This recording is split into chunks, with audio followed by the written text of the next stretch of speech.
নাপাক ব্যক্তির উপর কি কি হারাম? নামাজ পড়া, তাওয়াফ করা, কুরআন স্পর্শ ও পাঠ করা, মসজিদে অবস্থান করা। ফরজ গোসলের ক্ষেত্রে কোন বিষয়ে সবচেয়ে গুরুত্ব আরোপ করতে হবে? সমস্ত শরীর ভিজানো, কোনো কিছু যেন শুকনা না থাকে। স্ত্রী সহবাস করার পর যদি বীর্যপাত না হয় তবে গোসল করার বিধান কি? গোসল করা ওয়াজিব। কেউ যদি একবার দরুদ পাঠ করে তাহলে সে কি পরিমাণ সওয়াব পাবে? 10টি রহমত, 10টি গুনাহ মাফ ও 10টি মর্যাদা বৃদ্ধি পাবে। আল্লাহ কখন বান্দার দিকে রহমত দিয়ে তাকান? যখন বান্দা রাতে একা বলে, হে আল্লাহ, আমি খুব দুর্বল, আমাকে সাহায্য করো। যে ব্যক্তি ফজরের নামাজ ছেড়ে দেয় দুনিয়াতে তার কি ক্ষতি হয়? তার চেহারার জ্যোতি কমে যায়। যে ব্যক্তি জোহরের নামাজ ছেড়ে দেয় দুনিয়াতে তার কি ক্ষতি হয়?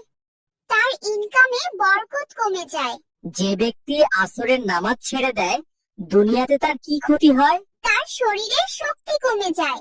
যে ব্যক্তি মাগরিবের নামাজ ছেড়ে দেয় দুনিয়াতে তার কি ক্ষতি হয়? তার সন্তান কোনো উপকারে আসে না। যে ব্যক্তি এশার নামাজ ছেড়ে দেয় দুনিয়াতে তার কি ক্ষতি হয়? তার রাতে ঘুমের শান্তি কমে যায়। মৃত্যুর আগে নিজে নিজেকে 7টা প্রশ্ন করা উচিত। তুমি জানো কোন সেই 7টা প্রশ্ন? না তো, আমি নিজকে তো কোনো প্রশ্ন করিনি কখন। 1. আমি কি 5 ওয়াক্ত নামাজ পড়ি? 2. আমি কি গোপনে কোনো গুনাহে আসক্ত? 3. আমি কি বাবা মায়ের মনে কষ্ট দিই? 4. আমার ইনকাম হালাল তো? আচ্ছা 5. আমি কি প্রতিদিন অন্তত 1 আয়াত কোরআন পড়ি? 6. আমি কি কোনো মানুষের হক নষ্ট করি? 7. আমি যদি আজ মারা যাই তাহলে কি নিজে যাব? কাজে যাওয়ার আগে কোন দোয়া পড়লে আল্লাহর রহমতে দ্রুত ধনী হয়ে যাবে? আল্লাহুম্মা ইন্নী আউযু বিকা মিনাল ফাকরি। সকালবেলা কোন দোয়া পড়লে কাজে বরকত আসে? আল্লাহুম্মা ইন্নী আফসালুকা রিজকান তাইয়্যিবা। কোন মানুষ যদি অজ্ঞতাবশত কাপড়ে নাপাকি নিয়ে নামাজ আদায় করে তাহলে নামাজ হবে? হ্যাঁ, নামাজ হয়ে যাবে ইনশাআল্লাহ।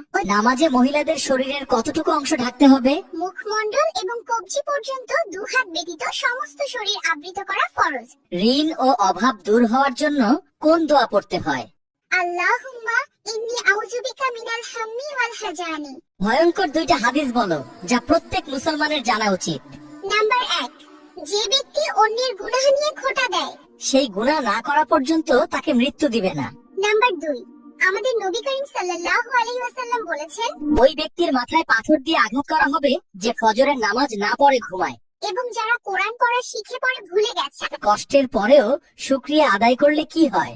আল্লাহ তাআলা অখুশি না হয়ে বরং পুরস্কার হিসেবে নিয়ামত বাড়িয়ে দেন।